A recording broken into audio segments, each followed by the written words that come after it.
Thank you for joining us here on episode 3 of Growing Up Forney. I'm RJ Avery. I'm with Flex Group Real Estate. I've been basically a lifelong citizen of Forney, and this podcast is kind of about that, growing up in Forney, people I've met in Forney, and just talking about how amazingly we are growing right now and kind of dealing with that. And in that vein, today I'm here with Nate Dettmer. Right. Actually met Nate first time online, probably. We talked about this, and I want to thank Nate for coming out and doing this again because we had technical difficulties last time and I couldn't get the audio to work. We have audio today, so we should be good. But I think the good thing was having talked last week, I got a little more of an understanding of, or 2 weeks ago, of kind of how we actually met. Because I didn't even remember 20 Peaceful Minutes as being where we initially met. I remember meeting you a few years back ago at a council meeting. But no, you brought up 20 Peaceful Minutes. And I think that's a good place to maybe start this time around because that board, when it started, Forney had just kind of gone through its first boom as far as growth. A lot of new people. Early 2000s. Yeah, early 2000s. A lot of new people, a lot of new ideas, a lot of old people, and a lot of people have been here. And that board was a great place where a lot of opinions got shared. I think a lot of mud got thrown probably too. I know that, I was one of, I wouldn't say the whole board was anonymous because it really wasn't. No, it wasn't. There was a handful of people who didn't use their real names. I think I was probably one of the few people who was in real estate who was putting my name out there. And I just remember, it's kind of like how the internet used to be. Like it was just snarky, a lot of that. It's not how it used to be. It still is that way in a lot of ways. Hopefully we're trying to get away from that. But yeah, that's kind of where I met Nate. And then over the past few years, or at least 10 years, I know you went from being involved online on that board to ultimately going into being on the parks boards and have been actually very involved in the local community and in what's going on here. Whereas, myself personally, I've been involved on the sidelines. I moved away for a handful of years and I've come back now, but I haven't actually been on a board. I've tried. I wasn't able to get on one, but ultimately, you have been very involved in that process. And whenever I see you involved online, what I enjoy is that you're always trying to bring facts from knowledge and not trying to talk down to people, but trying to inform people. And maybe that's something that you can start talking on now, because I think you mentioned this last time about the difference between ignorance and just, not that it's a bad thing, but that people just don't understand how things really work and how complicated it is. And one of the big questions we had starting off online was kind of like the reason if you live outside the city of Forney, you have to pay more money than you do inside the city of Forney. And I know last time you spoke really well to kind of what that is and what the difference is. And for those that don't know, city of Forney is very small, but Devonshire, Travis Ranch, Windmill Farms, Overland Grove, all of these different places aren't actually in the city of Forney, so they don't get the Overland Grove is. Overland Grove. I'm sorry, I meant Gateway. Gateway. No, Gateway's in city limits too. Okay, cool. Pilot Ridge down on the south side. Can't think of the name. It's Shamrock Ridge and stuff like that. Those are all outside city limits. City limits are about 13 to 14 square miles, roughly. Okay. So while a lot of people have a Forney zip code and postal address, it doesn't necessarily mean that they are inside city limits. Right. And you said the 7512 is about 70 square miles, right? Is that what I think last time I saw something like 70 or 80 square miles for that zip postal code. So it covers a vast amount of area. So a lot of people, when they move here, they see, Forney, and they think they're in the city of Forney. That's not a bad thing. It's just the way it is. I moved here in 2002.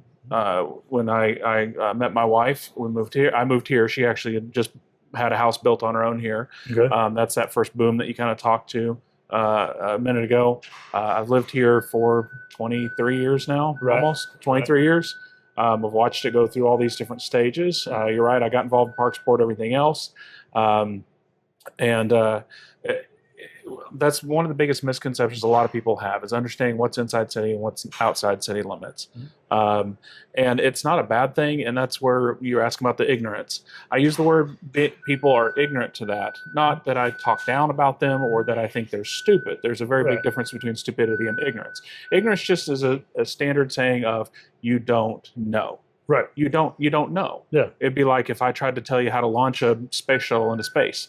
I'd be very ignorant on that. I know they press a button and it goes up. It goes up, yeah. But beyond that, all the everything else, I'm very ignorant to that. That's not something I have knowledge of. Yeah, how are these microphones working? I don't know. Yeah, exactly right. We hopefully have them working today. Good. Yeah, so, right. We'll see. So the problem is with social media, and we talked about this last time. The problem with social media is you're typing on a screen. Mm-hmm. You lose things like your hand movements, your inflection, your body language, your tone, even your facial expressions as you talk. So when people use sarcasm or anything like that online, things can go very left or right very hard in how people take that information. Right. And that's why I think some people really like me and some people really don't like me. Because when I put out that information to them, I try not to be sarcastic about things, although that's my nature, being a little bit Gen X, if myself, you will. But when people read stuff online, please understand, just read it. And take the information from it. People try to make assumptions on how it's being written, in what context it's being written, and that's where I think a lot of disagreements and stuff happen. So I've always tried to share things because you see things on post online.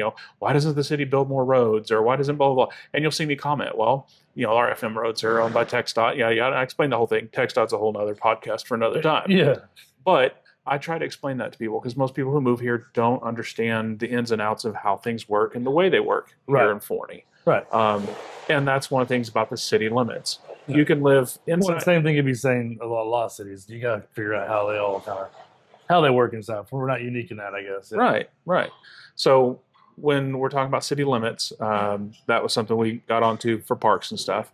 If you live inside city limits, you pay city taxes. You also get to vote in city elections, such as our council members, bonds, things like that.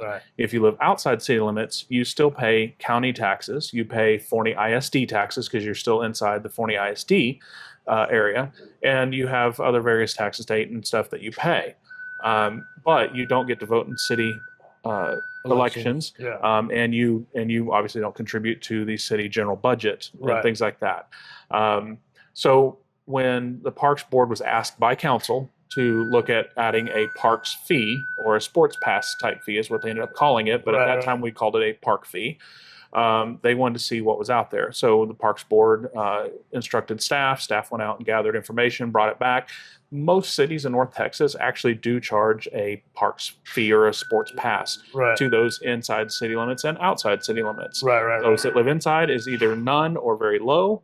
Those that live outside city limits, you pay a little bit more. If you go play baseball in Allen and you live in McKinney, you're going to pay a little bit more than the guy who lives in Allen plays baseball.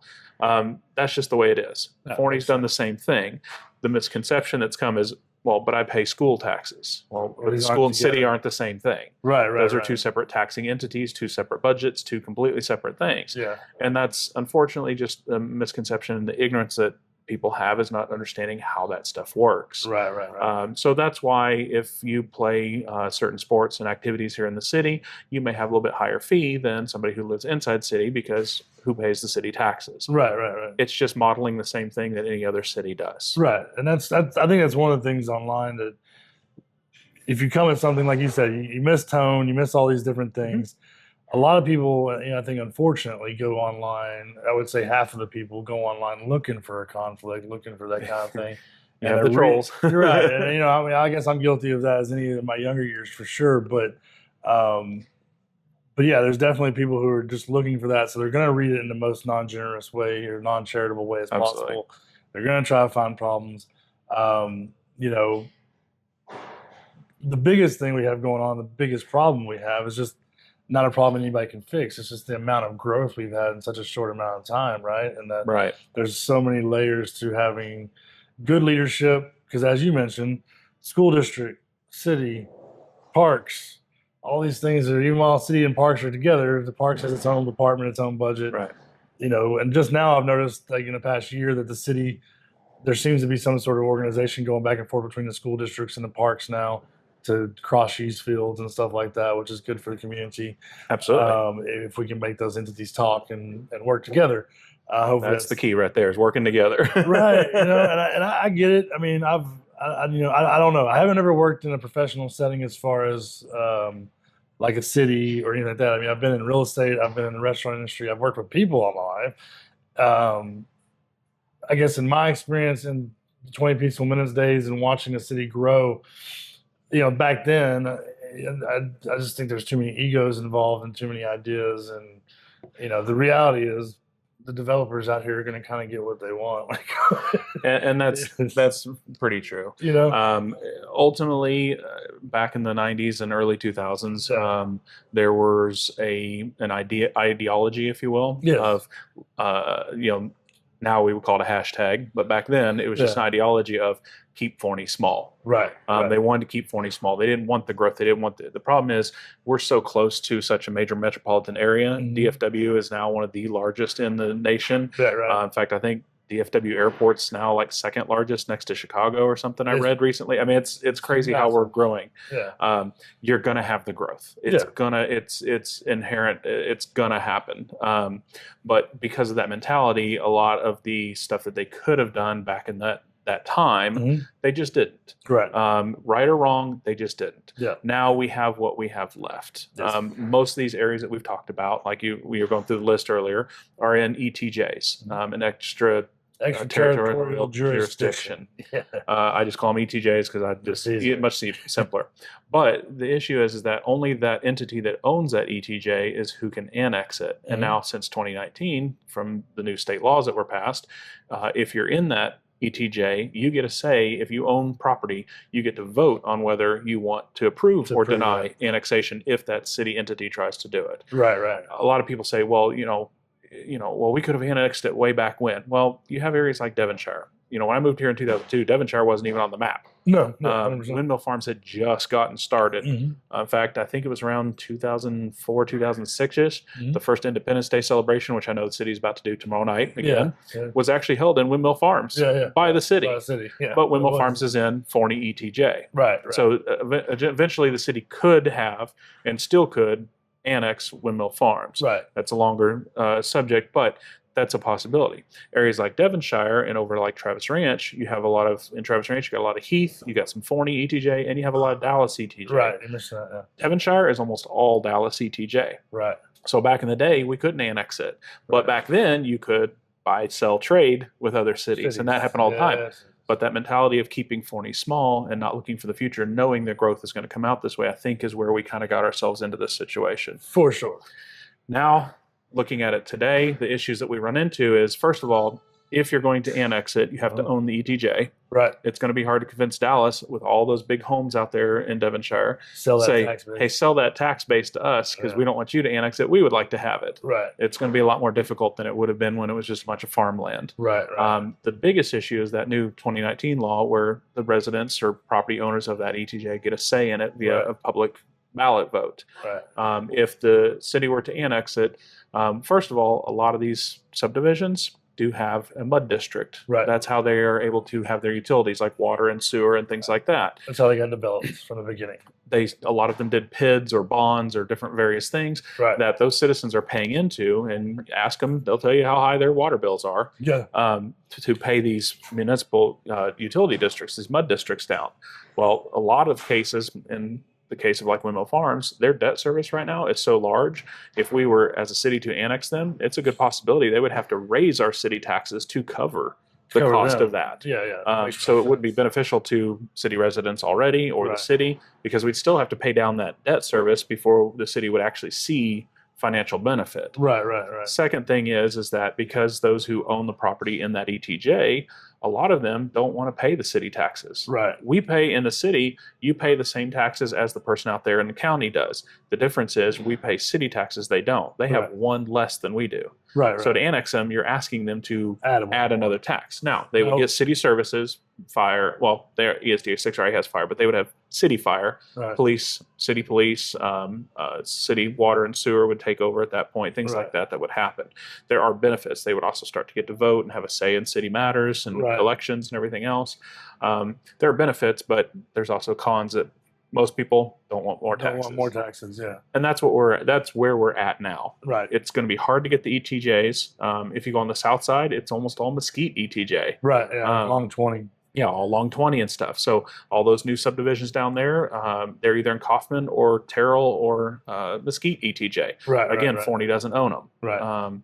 About the only thing Forney has left, if you look at the ETJ map, is pretty much Windmill Farms. So buying and trading and selling for ETJs is going to be more difficult because now they look much, when it's bunch of agricultural land, there's not much property tax. Most cities don't care.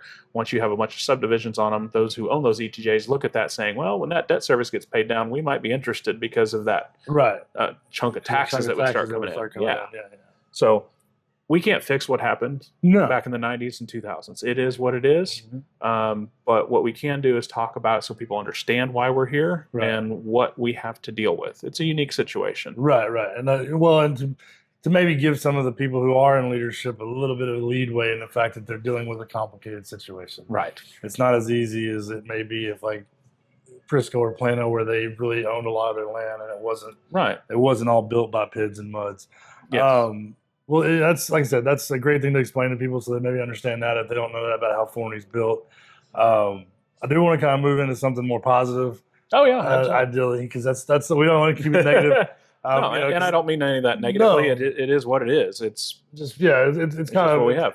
It's catch-22 for the leadership moving forward, and as well as just the funds and the city having enough. The proper city, actually, they don't, like I said, they don't benefit from the tax base of Devonshire, Travis Ranch, and Windmill Farms, and that's our three biggest tax bases, are arguably in the 75126.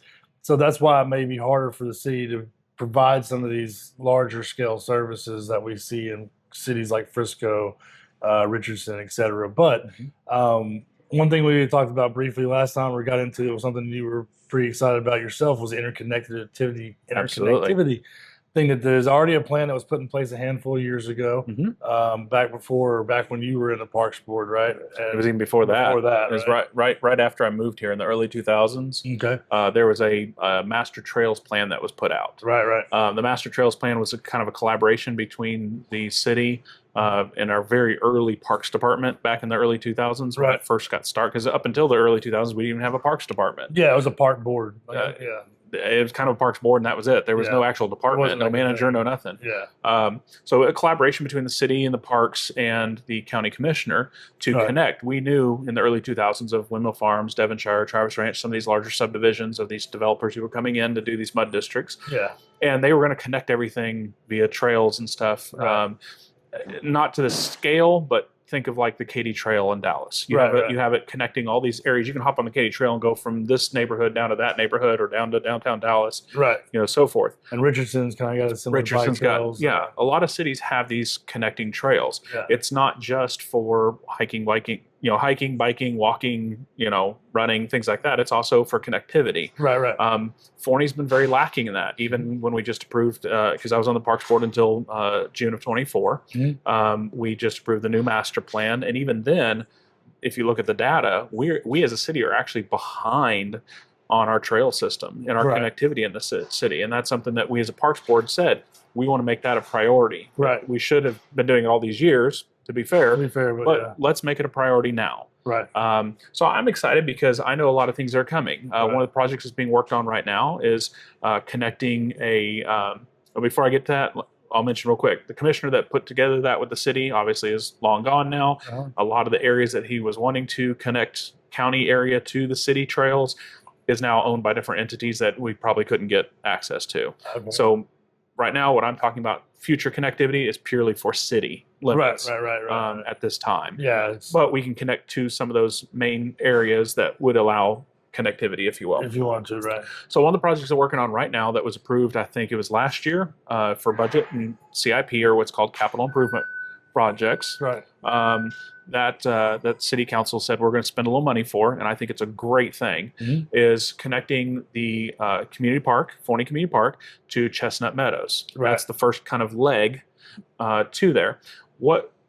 Back in the early 2000s, when that connectivity plan was designed and developed, council put in codes into our city development codes that every subdivision that was built had to do two things for parks.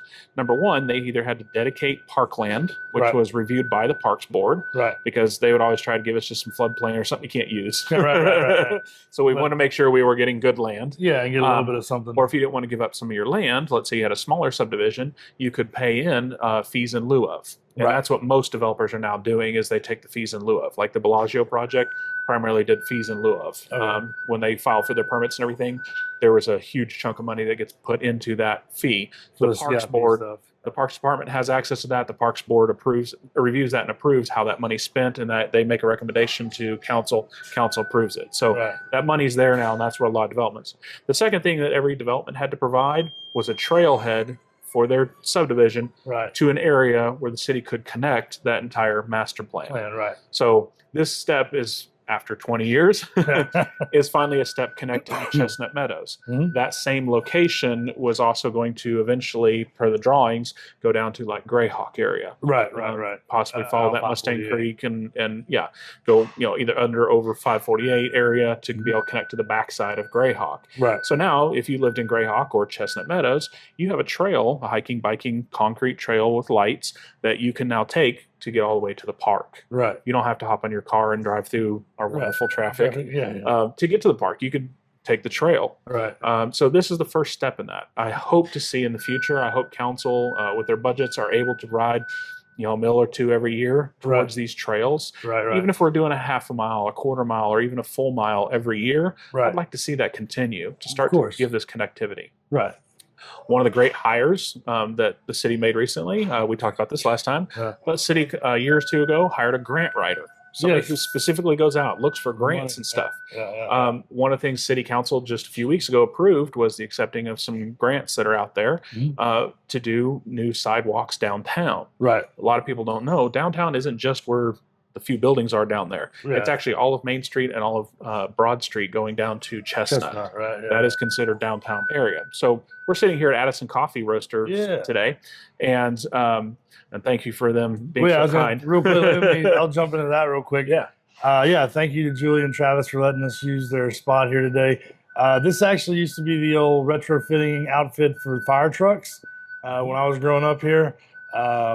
They've done a great job. They've got roasting machines here. From my understanding of Addison Roasters, they've been in business for over 20 years, providing, small source, small batch roasted coffee. It's very good. They now have Monday through Friday, they're open from like 7 to 2 and Saturdays 8 to 4 right now, right here off downtown. But kind of what Nate was talking about there is the second part of this connectivity plan, and thing that's already been approved as well, is that they are working on getting sidewalks from downtown all the way down to Chestnut to where you can get onto the trail to get into the park. That's kind of the goal. Part of that connectivity is just having sidewalks. Right now, Main Street, after roughly Elm, or after the sub courthouse, basically, there's no sidewalks. So places like Addison Coffee, you either drive here or you literally walk in the street. So having this approval, I think it was like $1 million or $1.5 million, something. My numbers may be off. I'm ballparking here. But they got that money. It is a grant, so the city typically has to put the money up first, have the project completed, and then when they are complete, the federal government then reimburses them for that. That's typically how most grants work. It's a reimbursement program, but the money's there. But that's going to allow the city, and I've been told by some various sources from the city that there are plans to do actual sidewalks, not just improving downtown, but all the way down Main, at least to include that. Forney Boxing Club right down the street here, as they hold their events, instead of having all their people parking at the sub courthouse and the old Booker T. Washington location walking in the street, they'll be able to use sidewalks. That sidewalk going to Chestnut will connect to the sidewalks there at Main and Chestnut, which then connect to the park as well. I know we talked about this last time. As part of that huge master plan that was originally done back in the early 2000s, Chestnut, the sidewalk there, you'll notice, is one of the few crossings that actually has a sidewalk area as part of the crossing. I think there's one other one here in downtown, but it was a really old one. It doesn't technically meet current code, I don't think. Maybe it does. But Chestnut specifically, that sidewalk was designed and approved through Union Pacific as a pedestrian crossing. That is our official crossing for our trail system.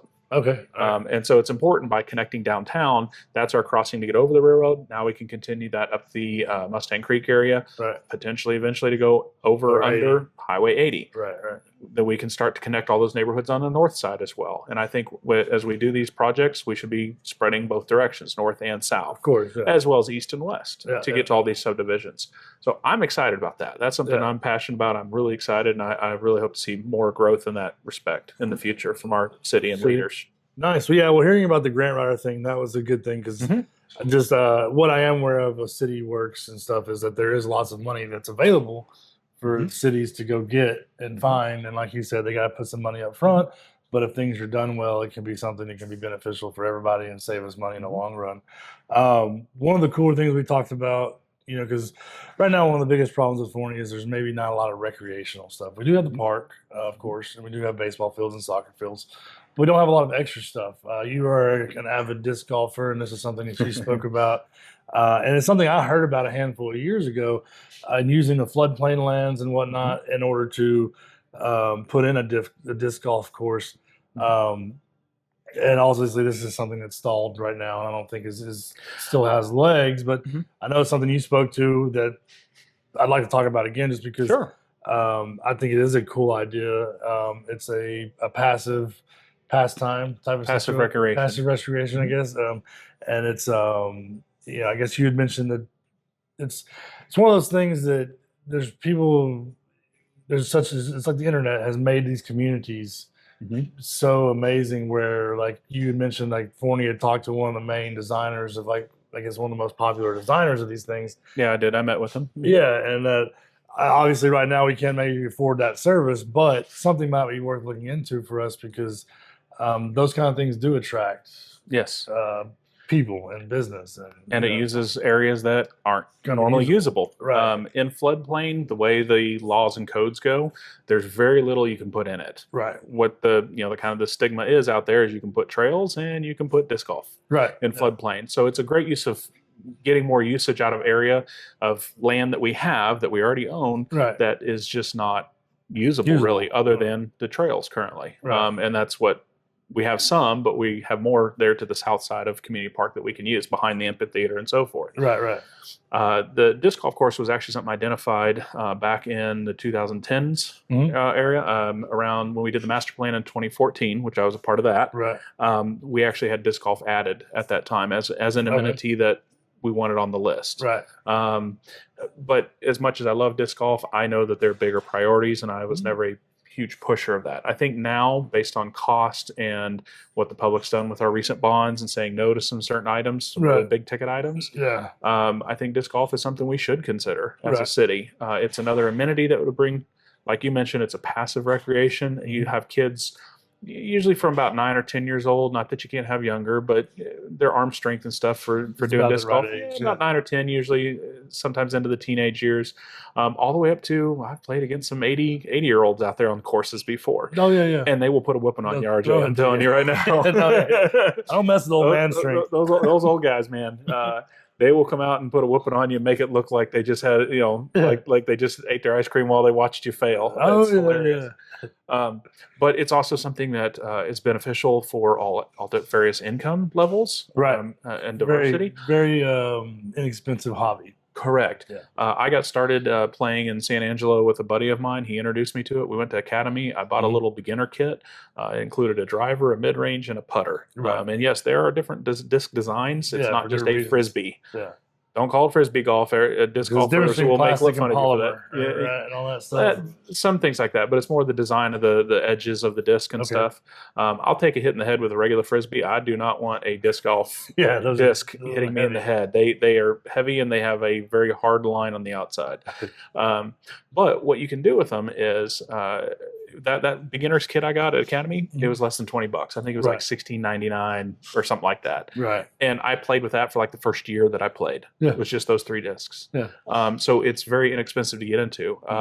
There's a lot of companies who will sponsor you if you want to do a beginner's course type deal where bring kids and families out, and some of the local businesses will sponsor, and they can each get a free beginner set to start.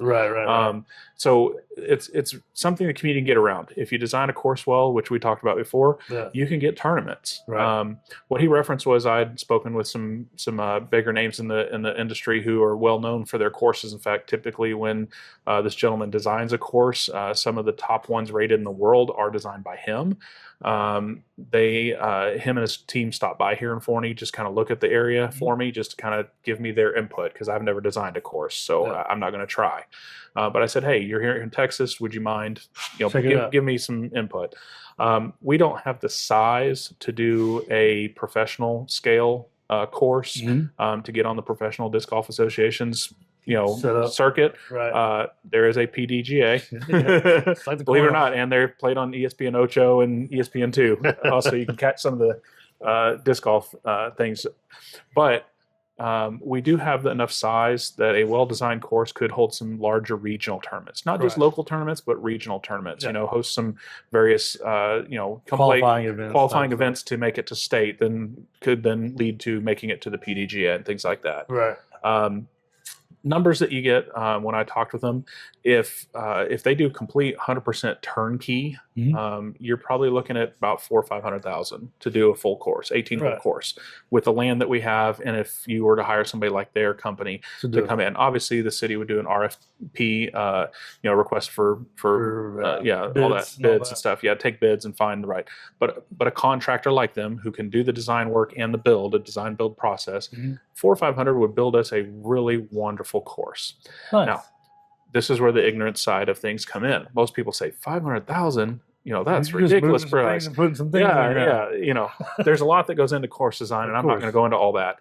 But when you look at the cost of building various parks projects that we have, for example, the city has those three new multi-use fields that they're about to open up very soon. We're just waiting on the sod to kind of finish growing, getting good before we destroy it, kind of thing. With a pavilion and a small food truck area and stuff. Right. That's in that whole project, I believe, was approved as CIP project for around $3.2 million, I think. Right, and just think about that for a second. That's flat space. Just sod. Some metal buildings. Irrigation, lights. Lights are a huge chunk of it. Lights are a huge chunk of it. But $3 million. We're talking about $3 million for 3 fields. Right. That's what it costs. Right. And that's realistically what it costs. Oh, yeah. So doing something like disc golf, which you could get some small local tournaments running here. Right. There'll be companies that will come in and run some larger, regional tournaments and things like that. Right. Which brings ultimately sales tax dollars to the city. Brings people go to the Forney. restaurants and they come. Yeah, they'll go play disc golf and then come downtown here and eat at Stashes or Eno's or stop at any one of our other restaurants and stuff. Right. But especially if we have that connectivity, it'd be a lot downtown. They can just walk straight from the park over here to eat. Yeah. So there's a lot of things that are benefits there. And again, it's just another new opportunity for the residents of Forney as well to have something different. Well, what I like about it is, and this is a thing that a lot of people in Forney don't want to talk about, or unless you only hear the negative. But we do have, 30 to 40% economically challenged as a part of our demographic now. Yes, we do. And I think we have to be real about having affordable, accessible things for these kids to get involved in and be involved in. Because number one, affordability. Not every parent can afford it. And even for us, it's hard to try to the private soccer camp and all. It's all so expensive. It is. And as compared to, I guess when we were growing up, you paid $120 for the local league.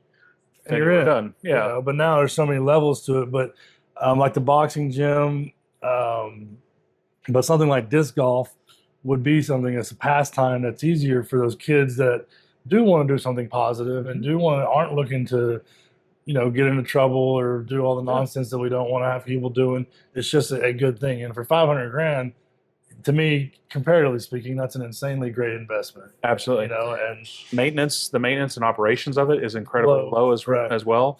You want a trash can at every tee pad, just have a trash can. So, daily trash checking just to make sure, which they do for all fields, soccer, baseball, everything else. And then usually typically about every 2 weeks they do some mowing of the general fairways and stuff. Right. That's about it. Right. There's not a lot of maintenance involved. Yeah. Baseball fields, softball fields, you have to constantly rake them and dress the infields.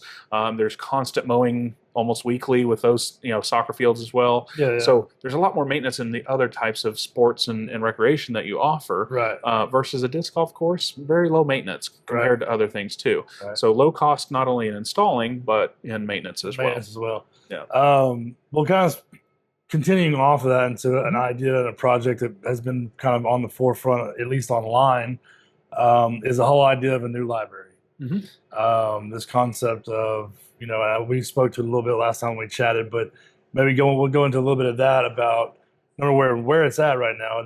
There's nothing really going on. There is one small group, from my understanding, that was kind of pushed it, but there's not much going on with that. There's not really a lot of plans in place. My personal idea, or at least personal opinion, for what it's worth, is it's 2025. Is a real library necessarily? I don't know. I know we talked earlier about some of these cities are doing these kind of three or four different things under one roof, whether it be senior citizen centers, recreational facilities, kind of like a multimedia community center. Because while yes, the idea, I think a library is very nostalgic and hits a chord, kind of that Americana chord. Everybody's like, absolutely, 100%. This is a books, and everybody, and I get it. My wife's an avid reader. Yeah. And I have nothing against reading. It's just wasn't one of my pastimes. But moving forward, I guess of your knowledge, where is that? And then I guess, do you see the city going with that, or do you see them moving towards something more of a recreational center? Or do we even have that in the CIP at the moment? So really two things that you hit on: recreation center, which is kind of a separate topic, which we'll get to. As far as library goes, currently the city does not have anything specific planned. They have not discussed, put on any agendas or anything that I'm aware of. Right. The library, in my opinion, it's still something that we need. But if you look at what a modern library is with what's being built new out there, it's much different than what you and I grew up with. Right. Thinking of a library. There's still a place for the old books and the story time readings and everything. I think that's very fundamental. I think it's very important for a community. There are a lot of things to that still make your community better and provide for those that need those services. But a lot of modern community libraries, if you look at what's been built in the past 5, even 10 years, much more multimedia type space, event type space. They have things with it. It's not simply just a standalone bookstore, book place, and that's it. They I've seen ones that there's one in Dallas that just opened recently. It has a room that can be used for recording studio. Right. Podcast space, something like that. Things like that. You'll see a lot of podcast space stuff. You'll see just general meeting rooms where, people can, you can have like a Boy Scout group or Girl Scout group come in and use a room. Right. And they have a room to be able to do some projects inside. A meeting space, basically. Right. And that's part of the library with the books and everything else. They have it's much more different. So I think there is a need and not just a want for a library. What it looks like is probably a little different than what you and I grew up with. Right. A lot of the information you hear on social media all the time, everything's available on the internet. Yeah. It is, but it's not the same as getting to sit down with somebody and bring in your 4 or 5-year-old or 3-year-old story time where they read books and stuff. Yeah. Making that memory for them is something intangible. Yeah. A lot of cities are not building standalone libraries. They're building libraries attached to something. It's kind of a shared facility, if you will. Right. What the bond committee presented to council back in 21 for the 22 bond was a package that included a library space, a senior citizen center. I can't say it. Seniors. Good voice. A space for the seniors, as well as in that particular design, another portion of the building was going to be used for like an event space. We really don't have anything besides a couple of the hotels around here that have OC just now, I guess. The design that the bond committee put together was the idea of having something that could take up to 1,000, but based on movable walls and structures, it could be, you could have rooms as small as like 10 people, up to thousands. That was a separate space from the library, which would still have the spaces we're talking about for multimedia and stuff like that as well in the library. The difference is it wasn't all one big room. They were their own separate entities under one roof. There's a library or facility in Arlington that was built just a couple of years ago, and that was kind of one of the models that we looked at as a bond committee. I served on the bond committee then. Was that model. They have a library, excuse me, a senior center, and I believe it was either an auditorium or a gymnasium. I don't remember off the top of my head. So again, 3 separate things. Library wasn't in the middle of the gym or the pool, of course, but it was there. It was on the same facility. It saves on your utilities, it saves on your construction costs, and ultimately your maintenance and operation overall. It's less to the city by doing that. So something like that, I think, is there. Ultimately, in 2022, citizens of Forney just said no. Since then, as I mentioned, I'm not aware that City Council has put forward any specific plans or anything. They have not put together any official committees to, typically you'll have a board or a committee, they'll put something together. The cost of something like this will probably require a bond. So it may be a bond committee for it, or maybe they are able to find the money through grants and things like that to do it. There are some groups out there on social media and just even individuals who have various ideas for a library. One is very vocal, like you mentioned, and they have the best intentions. I don't have anything against them, but they are just a citizen group, as no different than you and I talking about what we want to see in a library. Unless they got money or land. Unless you're donating money or land or a structure or something that you're donating to the city. It's just that. It's just suggestions.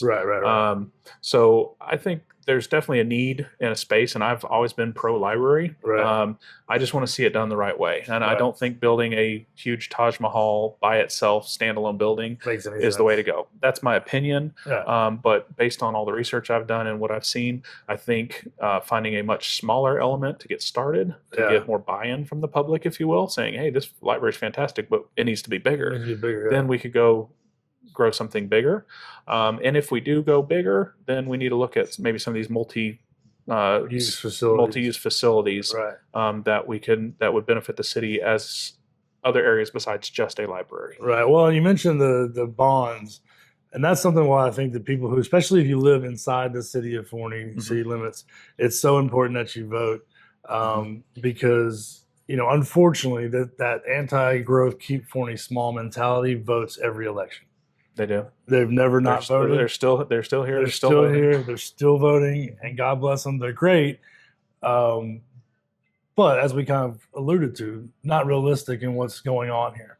And the more that, I know Will's Point voted down a big school bond a handful of years back, which is crazy, because as growth is coming, these developers are coming. They're going to grow like Forney did. And then, that was the thing that Forney kind of got, caught on, was the fact that all these developers are building these houses. School districts got to grow. And if you don't put the money in infrastructure, you don't get that stuff lined up, you're going to be in a bad spot real quick. So in the city of Forney, especially if you're in city limits and you're, Fox Hollow, Trails of Chestnut Meadows, any of these places inside the city of Forney, and you're a younger family and you want to see Forney continue to grow, you need to get in these bond elections and help vote to get them through, because our taxes are going to be incrementally affected by these things. Typically, they're paid off well. From my understanding, the city of Forney doesn't have these insane budget shortfalls and problems that a lot of cities have. Our budget seems to be pretty. It's stable. Okay, it's stable. It's stable. I'll say it's stable. That's a whole nother. I'm sure podcast. And I'm just trying to be, charitable and think that they're doing everything right. But to get something like a recreation center, which was on the 22 bond as well, as one of the propositions. To get any of these things, they are considered a big ticket item.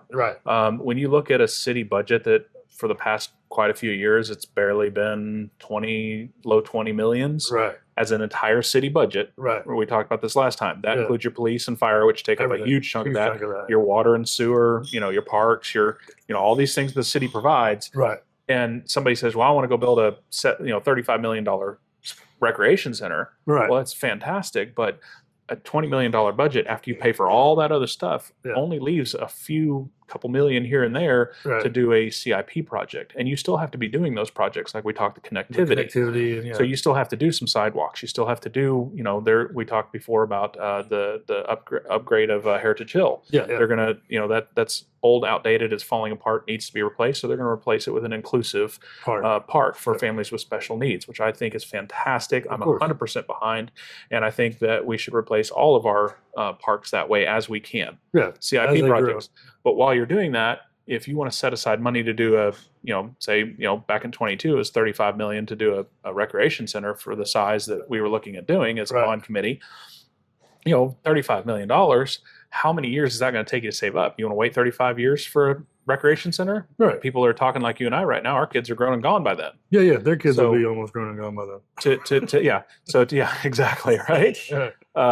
So to do something like that, you need what we call the big ticket items. Those are going to be the bond items. That's where you put out for a bond. You say, I'm asking the public, can we raise your taxes specifically just for this bond to build something up to $35 million? And you're normally talking a fraction of a cent. Yeah, and if you watch city council meetings and stuff, you can see our finance director talk about how much does that mean per 100,000 and for an average home. I think the average home in Forney right now is like getting close to 300. Or something like that. 300. So they can tell you per penny or per million, it's this much per household kind of average and stuff. Right. It's really not as much as people like to scare you about. Right. 100%. But if you want those things, that's how it's going to happen. Yeah. And I understand that we talked about this when we get back to the city versus county areas.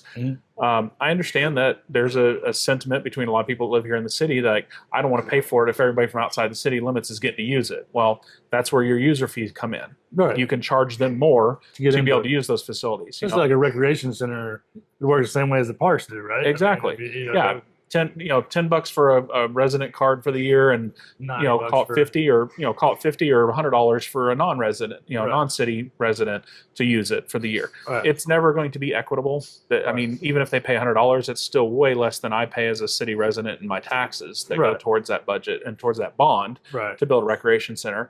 But it at least helps. Right. Well, the idea, I don't know. This whole idea of we paid for it. That's not in the American spirit. No, it's an amenity for the city, for everyone, and that's what, if we want to build nice cities, and we can't be exclusive of people. That's correct. Go get you a gated community. Correct. If you have that kind of money, go live that life. It's available here. Go buy some land, put a fence around it, and say bye to the world. Exactly. But if you're going to live in society, we need to share. And if we want to provide for our kids to be able to have a recreation center, to be able to have a library, a community event center, a new senior center to give them something that they've been deserving for a very long time. Now that City Hall's kind of moved locations, there's some other options there. So I would restructure it if it were me at this point of how I'd work that. Maybe remodel the old City Hall building because that is the City Council Chambers is the current city senior citizens center. That's where they're all during the week. So there's some new options there because of that. Right.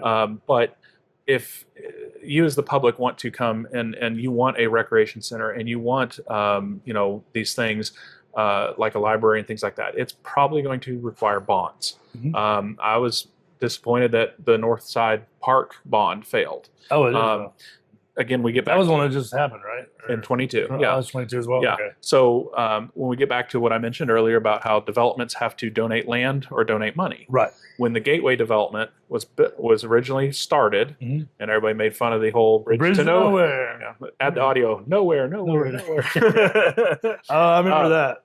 For all those that made fun of that bridge, I hope you're eating some crow now, because here we have H-E-B coming, Target coming, Home Depot's coming, BJ's Warehouse is now coming in. You got a whole bunch more retail coming there, and we're getting a hospital, an actual real hospital, which I think is fantastic. It's not only servicing our health of our residents, but the taxes that come from that to the city are amazing. So it's a benefit and boost to our and our putting city. that infrastructure there first just makes sense. That's something that the city could do back then, which was having that was bridge City, built. Kaufman, that was everybody. Everybody actually worked together to get that done. Yeah. Which was good.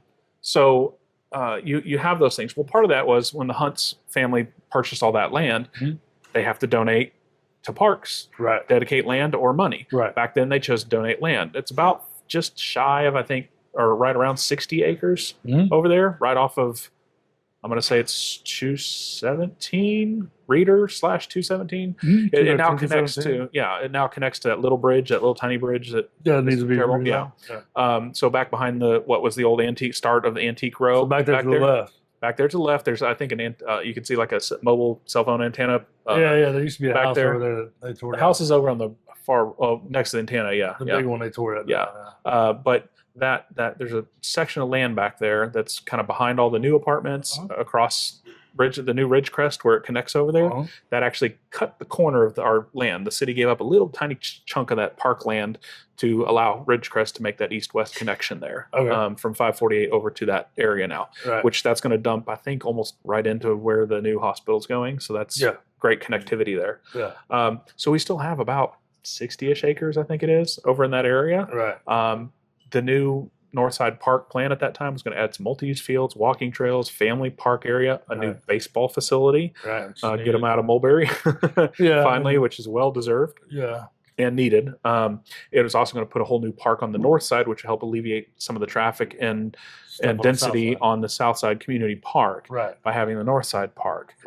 So things like that we need to do. And I understand nobody wants to pay more taxes. I'm with people in that sentiment. But if we want these things for our kids and our families and our growth, these are things that's what it's going to take. It's going to take a bond to do those things. If we start making these connections, like I've mentioned, where people can get through these trails to get to that area, what a perfect opportunity to try for that Northside Park again. Showing, hey, we've been wise with our money. We've been putting in these trails to connect everything. Let's put something big to connect to over here.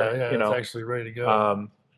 And so I think that's important. People need to understand we're going to have, you got to spend money. That's what it comes to. And it comes to approving a bond. And a lot of our bonds fail by not very much or pass by not very much. I mean, that's the thing. You got to get out and vote. Got to get out and vote. It's a very small voter pool. I mean, that was, as I've grown up and watched politics, we're distracted, I think, so much by the larger level politics, the national picture, the state picture, and we lose sight of the reality is what really affects us as people is what happens right here at home.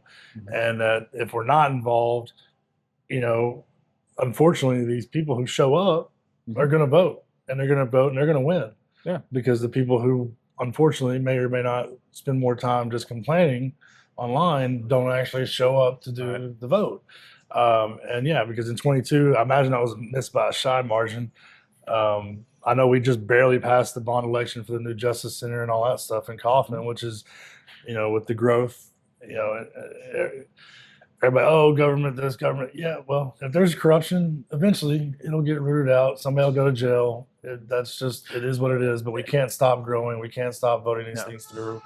We can't stop trying because there's maybe some crooks out there. And in our city elections, like even for like council and stuff, some of these decisions have been by less than 100 votes. So if you think your vote doesn't matter locally, it absolutely matters. 100%. You touched earlier on 20 peaceful minutes and getting to voting on that. I want to kind of tie these two together. 20 Peaceful Minutes was an old website forum, an old internet forum for people. It was created because it used to be 20 Peaceful Minutes from Dallas to Forney. If you drive 80 nowadays, we all know that's not true. That's an hour aggravating. Peaceful hour and a half parked on 80. I've met so many wonderful people over the years through that. I've met so many wonderful people through the Facebook groups and various things, getting involved in the community, being involved in our city government, our boards, being involved in a lot of the nonprofits around here in Forney and stuff. I 100% I've said this all along. I think Forney is a great and wonderful town. I really do. Agreed. Do we have growing problems? What's Nate? Show me a city it doesn't. 100%. But that's inherent. It's going to happen. But ultimately, I think it is. I watched since those days back in 20 Peaceful Minutes when I first moved here, how time and time again this community has come together and done something for others and come together as a community and tied ourselves together. We put everything else aside and have done things together. For sure. And that's what it's going to take if you want this city to continue. And that's why we, as much as we've grown over the past 20 years plus that I've been here, one of the things that I've seen is that we still have that small town feel. Mm-hmm.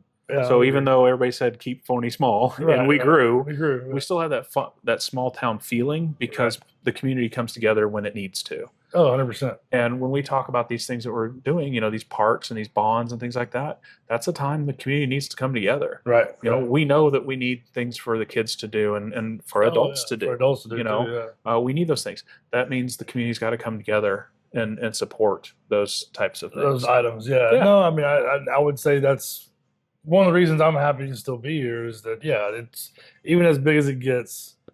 You see, like you said, time after time, there's plenty of ways communities come together when things have gone wrong to help people out. And even as we've grown, I mean, our school district, I think people give it a lot of flack. I think they've done an amazing job in pivoting a little bit because, back when I graduated in '99, that they instituted the dress code thing right after that and kind of went this whole, like, we're going to be professional. It's about raising professionals for college education, which is all great.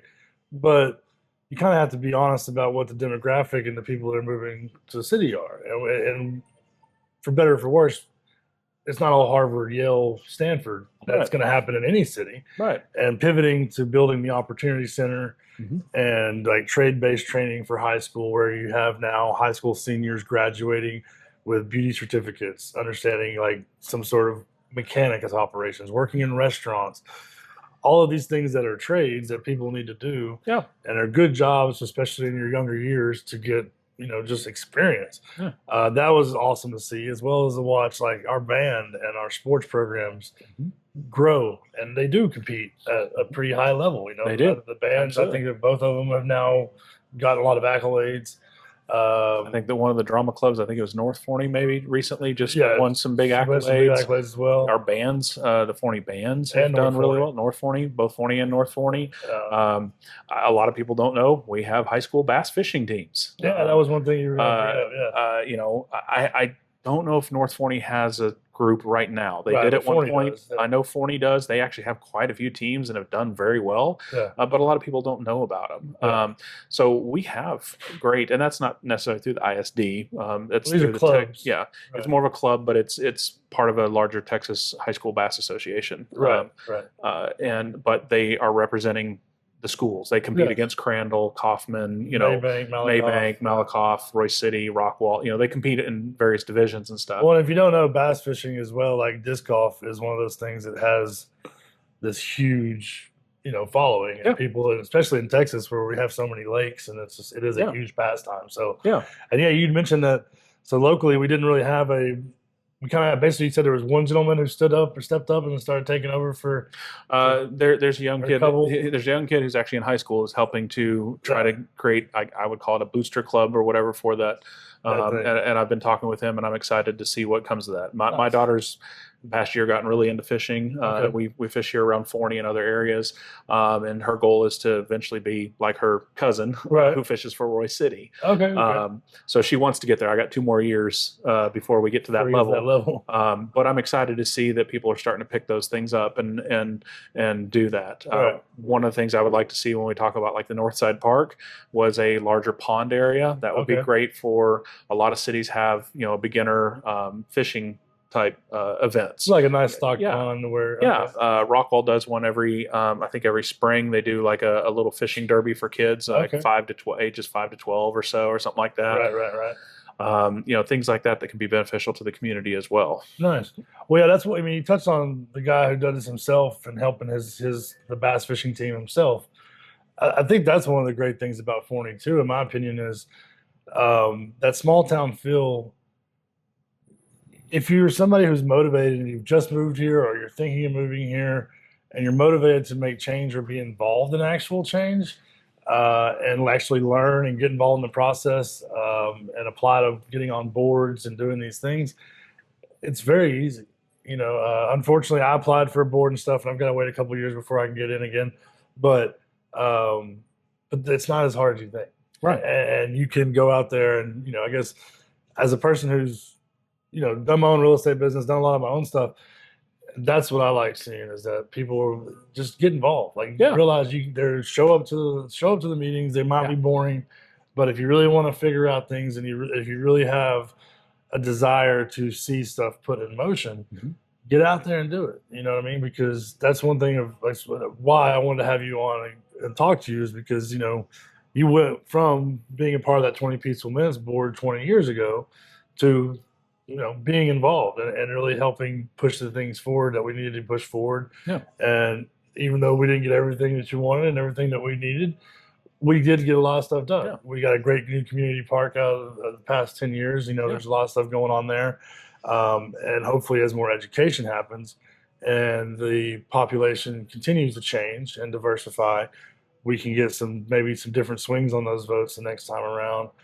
Because the North Side Park is definitely needed. Absolutely, that's one of the biggest things that's on the need list for is some kind of a park facility to facilitate our north side of Forney area. Yeah, there's just if no you way look around it. I call it a heat map, although that's more used for like crime and stuff. But if you look at the heat map for the needs and the necessities, it's very heavily needed on the north side for some kind of a community park facility. For sure, and I would say that's even 100% for the people that are negative about problems in our city, which aren't that big a deal in my opinion. Most of the problems that I've seen or read about on Facebook, just inconveniences. A lot of inconveniences, and I get I remember when Windmill Farms was first kicking off, or not first kicking off, but 09, 2010, 11, when I was a new agent, and I was showing people, and Windmill Farms is a ghetto, and it's like, I was showing a guy from Chicago some houses out there, and he had read that kind of stuff online, and we were just having a hell of a chuckle about no, this is not a ghetto. And what I tell people about, like, okay, you go online, you read about certain things, crime, gunshots, whatever.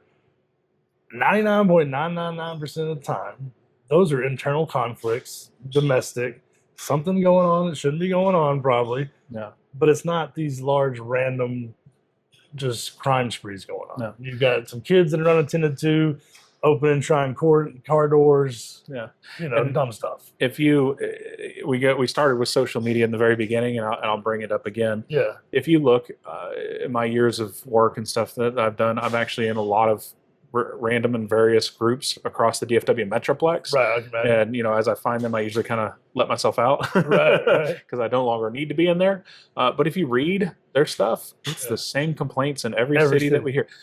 You read the Royce City groups and the Rockwall groups and the Crandall groups and the Frisco groups and the Allen groups and the Plano groups.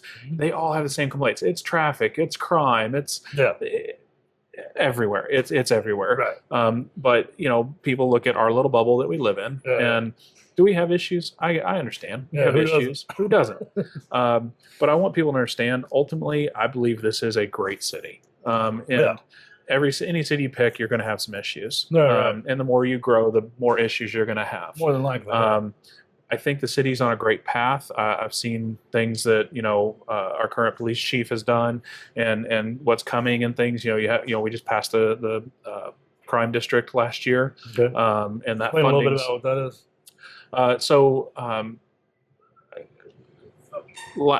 We've been needing more police funding for first responders, right? Because specifically for police department, yes.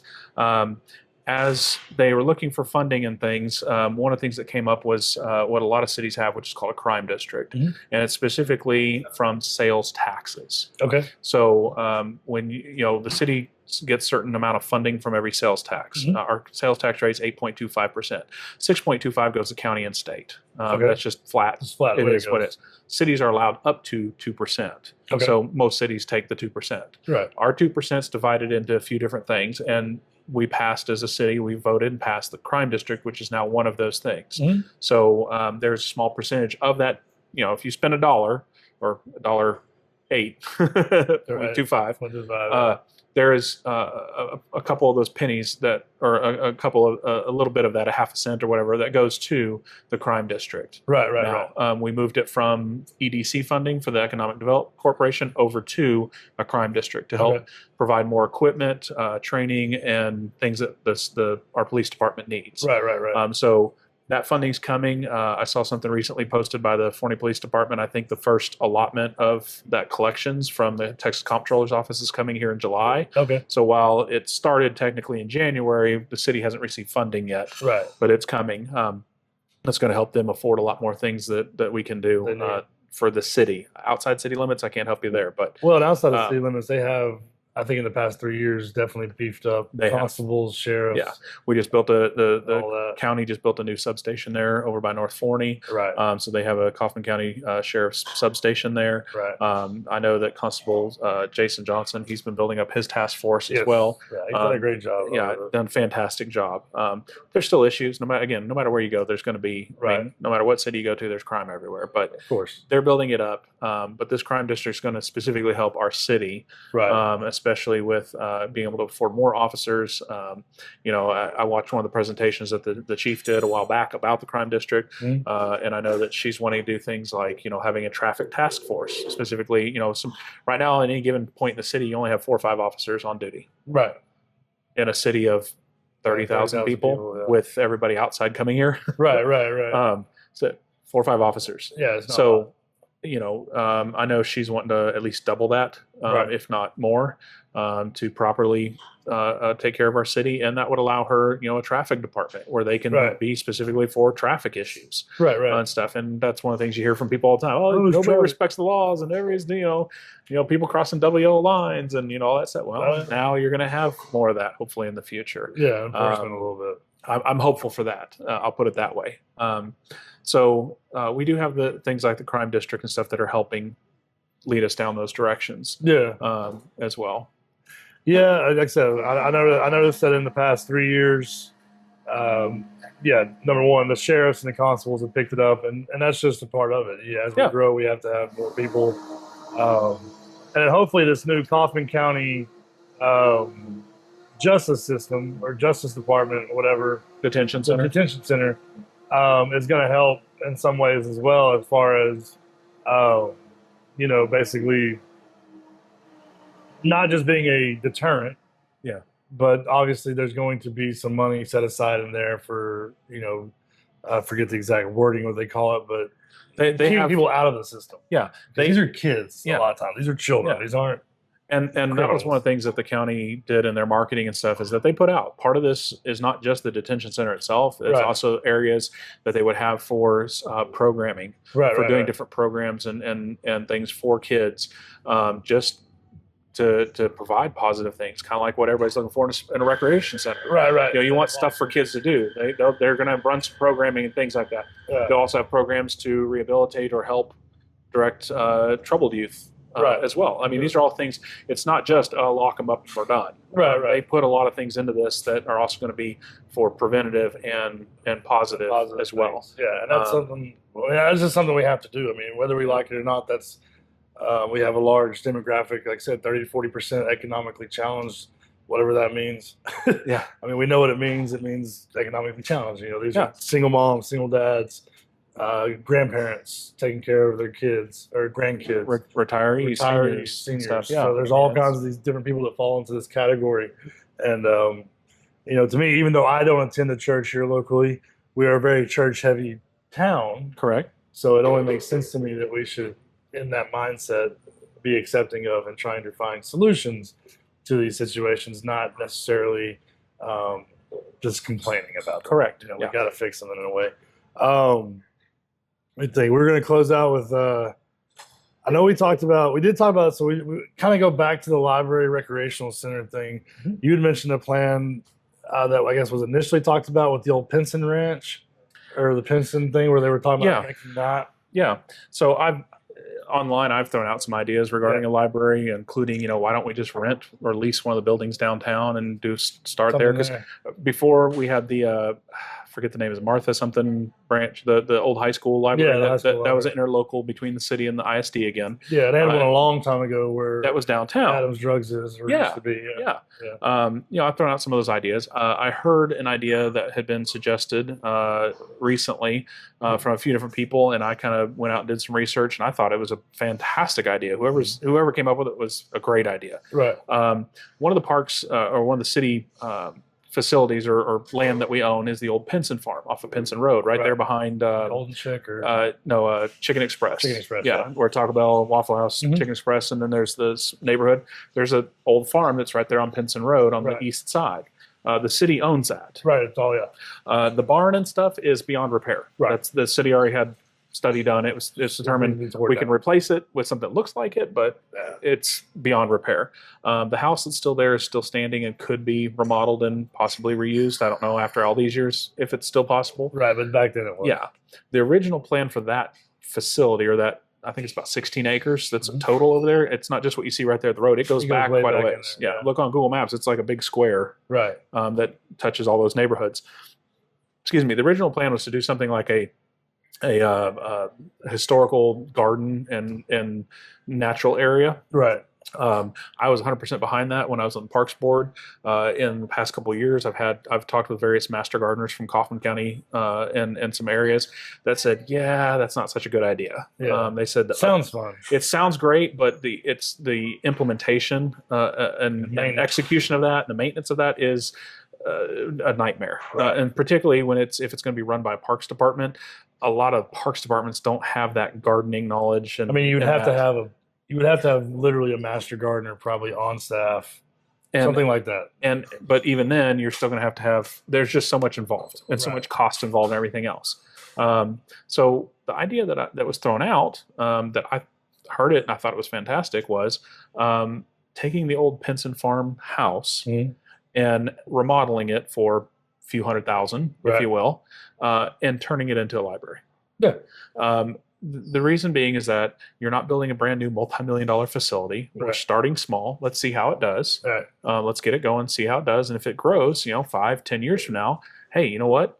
We need more space. The library's been very successful. 16 acres back here. Maybe it's so successful in 2 or 3 years we go, we need a bigger space. Right. But let's see what it is. So you can still do other park stuff with that land and everything, but at least take an acre or two with that house and start a library with it. Right. One of the things that I looked into, talking with county commissioners and stuff, is the Kaufman County Library is already an accredited library. Okay. We could work with Kaufman County. The commissioners I spoke with would be very interested in this. If the Kaufman County Library was interested, letting them operate it. Basically, City of Forney would provide this as a facility. They would come provide the operations of it. The city could also contribute. When we ran the old high school library that was there up until 2019, that interlocal agreement, the city was paying like $60,000 a year for a librarian so that they would keep it open during the summer. Right. Okay. That was part of the agreement. Part of the agreement. We could do something like that with the Kaufman County Library. And the city. That way, we're not having to add a whole bunch of extra staff and maintenance and operations and stuff like that. There's ways we can hold hands, if you will, and work together between the city and the county. Yeah, and you're also saving a historical piece of property. Cool. You can keep a lot of the historical element to it as you do the remodel and updating that would be necessary. Obviously, ADA compliance and all that stuff. Right. Another big part of that which is one of the fears I saw on social media, if we build a library, people from outside the city who aren't paying for it are going to use it. Well, if you allow the county to operate it, the county library to operate it, all those county taxes are paying for that operations. Okay. Correct. So it's a way for you couldn't come from Mesquite and check out a book. You'd have to have a Forney ID or City of Forney. Right. It's no different than if I go to Mesquite to check out a book. I can do it, but I'm going to have to pay extra because I don't live in city Mesquite and pay city Mesquite taxes. But I'm talking about overall a true cost and how it's more shared would be by involving the county that way. Right. I think that's a fantastic idea. It's just one idea. You can take. It's like I tell everybody, no matter anything you do in life, if it's a library, how to run a baseball league, how to do this, that. There's 100 different ways to do it, and yours is one of them. Right. So when the city comes and says, "Okay, let's put together a committee or a board," I hope that's something that they consider looking at and actually heavily considering. I think it makes the most cost efficient sense to me. Right. I think it would show. Again, I think to get voter approval to do something like a larger bond, you could do this as a CIP project. There's also grant monies that may be available out there. Our grant writer could go and find. I know there's money out there. But finding that, finding some private donors and even business sponsorships for stuff like that too. The grant writer would have that knowledge and ability. So cost-wise, I think it makes sense. I think it's a facility we already own. We're not going to have to go buy new land. We're not going to have to go build something. We're just going to have to remodel what we already have. Right. Pour some parking lot, stuff like that. But we're going to have to do that no matter what. You're going to have some fixing up of no matter what we do. Right. And then sharing the operational cost with the county rather than completely taking that burden on ourselves. Right, right. I just see so many benefits to that. It's not going to be the Taj Mahal. It's not going to be a big multi-million-dollar facility or anything like that. Yeah. But it's a start. Right. And if it's operational for, like I said, 5 or 10 years or less, who knows? If it's successful and we need a bigger place because it's just not enough, we could look to expand it because we got 16 acres over there. Oh, yeah. Or we could look at maybe putting it on the Northside Park or another location or wherever. Oh, yeah. But then you can go to the voters and say, hey, we've been operational for 5 years. We're busting at the seams. We've got to build something bigger. And instead of 2,000 or 3,000 square foot, we need a 10,000 square foot facility or something. And then go to the voters. The voters go, yeah, I've been to that library. It is small, but man, it's fantastic. Let's do it. Let's do something more. You're getting buy-in from the voters to the bigger thing. And if in 5 and 10 years, you know what, it's pretty good just the way it is. Maybe we just do some updates. That's okay too. Right. Whatever it is, I think it's a whole lot better than saying, hey, let's go build, $20 million or $30 million facility now. Right. That's brand spanking new. Yeah, it's nice and it would be wonderful, but is it needed? If you're asking for my tax dollars, you got my opinion there. Right. Well, no, I mean, I'm interested. I'm going to look more into this grant writer person because I imagine there's got to be all kinds of money for stuff in the grant area. I mean, I think we spoke about this a little bit on the last one too, but one of the things that I think would be amazing to see is something kind of going over in Hurricane Park or kind of like I don't want to say the other side of the tracks, but let's be real. This was a Jim Crow town in the 20s, and there was a lot of changes and a lot of things that happened back then. And what people don't know about Forney is that prior to 1922 or 23, we were bigger than Dallas. It was a bigger location. There were more people here, and it was progressive, meaning there was a women's university. One of the first all-black news publications was done in Forney. In Forney, there was a lot of history here that, unfortunately, because of the climate in the 20s, was run out. Correct. And done away with. And I think that's something that, personally, we don't need to forget that history lest we repeat it in some form or fashion, right? And there is a lot of land, and I can only imagine on the federal level, especially, there's got to be money somewhere out there, because I know there's landowners who are willing to come to the table at least, and kind of renovate some of these areas of town, and like the old Booker T. Washington, and just that's parkland also. Yeah, pay a little bit of an homage to this population that was here. And like I said, that was run out. Like I said, university, the women's university was shut down, and ultimately we ended up having a sanitarium for women on Trinity Street, which was we went from having a university to a sanitarium. Which, if that tells you anything. And then obviously the family who ran that newspaper moved to Fort Worth, and it just kind of squashed the spirit of what this town kind of was at one time, which, for better or for worse, was just different than what it is now. And I think that where we're headed now, we're growing so fast that there's got to be an opportunity to acknowledge that somehow. And if the grant writer person's watching, I don't know, look into it. There's Hurricane Parks available. There's a lot of different places. Hurricane Park, I think, is privately owned. Oh no, it's privately owned, but if the city could purchase or it was available for donation for whatever, I would like to see something. I know on the Parks Board we heard a lot of people come complain, why don't we get to practice soccer over there? Well, it's privately owned. The city doesn't, and a lot of people think that the city owns it because it says Hurricane Park on it. Yeah.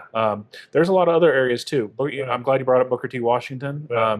I definitely want to see the history honored there. Yeah, 100%. I've seen some different ideas thrown out. One idea was to do a smaller park, family park with a playground facility, a large pavilion that could be used for things like family reunions or large get-togethers, larger events that people could use space. Because the pavilion that we have at Community Park right now is wonderful, but it's booked all the time. It's booked a lot, and it is not quite big enough, especially being right next to Family Park. There's a lot of intermingling and stuff. Right. So being able to rent out that whole park at one time would be beneficial, I think. Right. And in doing that, the thought that had been thrown out at that time, that kind of thing, was commissioning an artist to do some kind of a sculpture or some art piece to honor the Booker T. Washington site as part of that. I would love to see something like that, or if we could use it for any kind of things. I want to keep that history. I want to keep that history too, and honor those who are here before us. I think I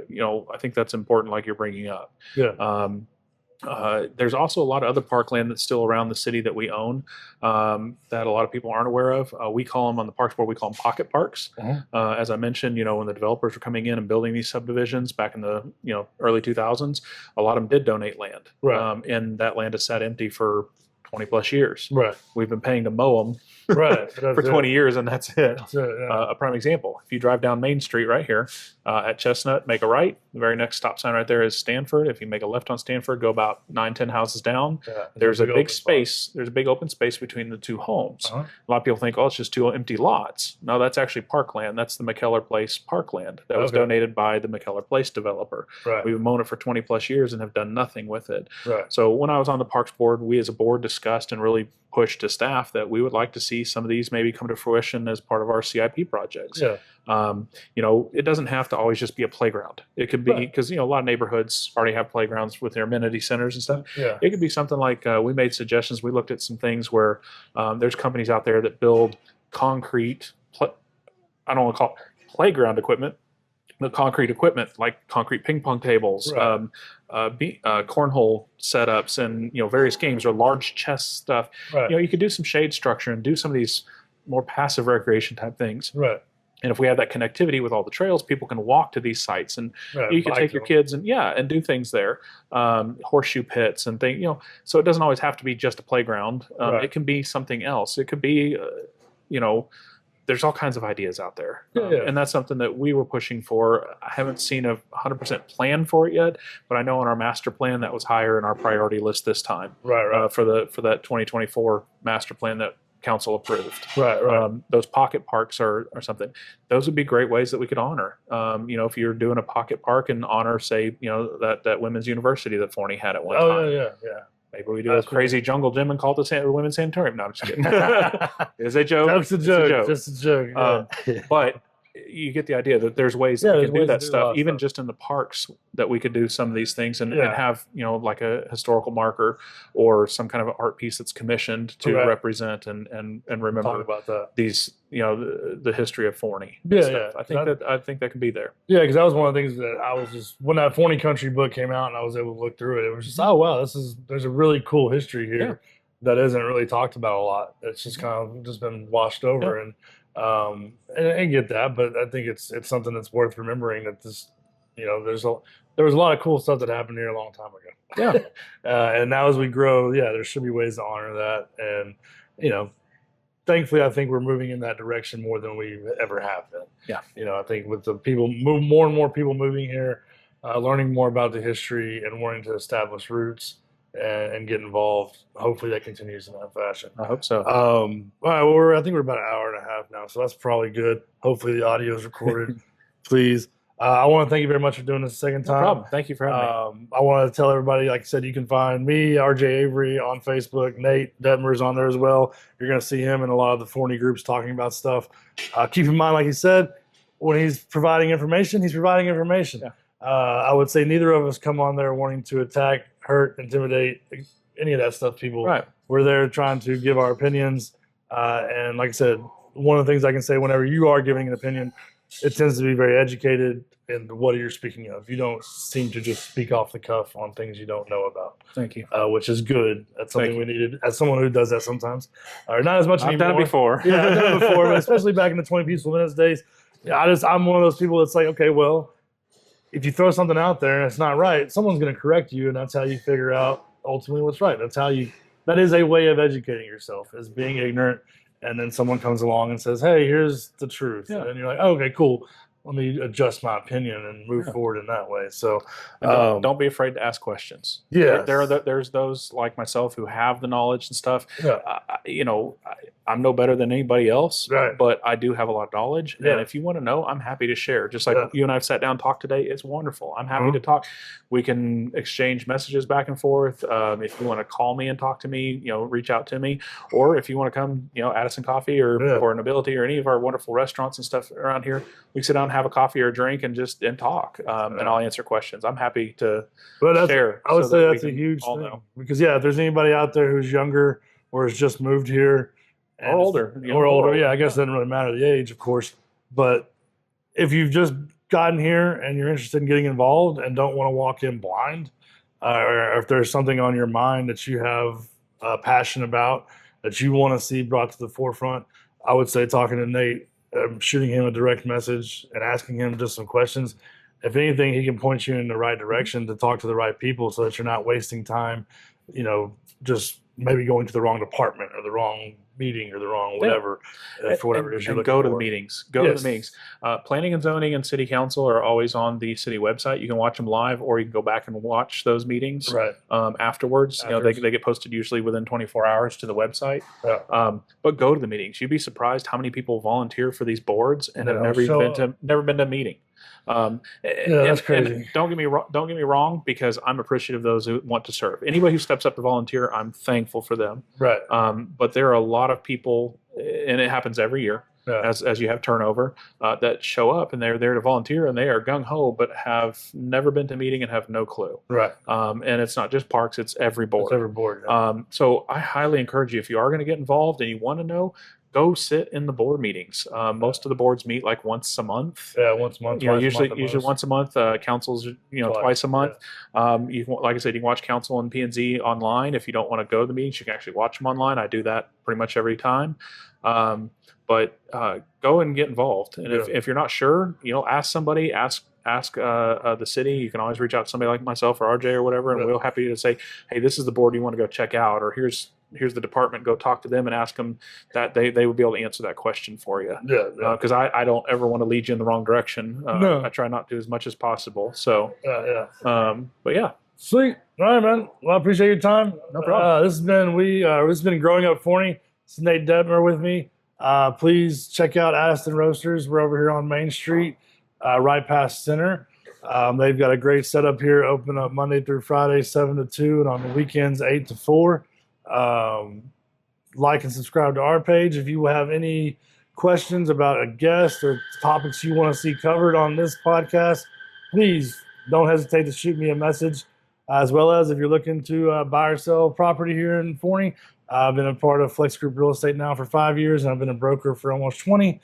We offer full service MLS listings for 1%, and we are commission negotiable for our buyers.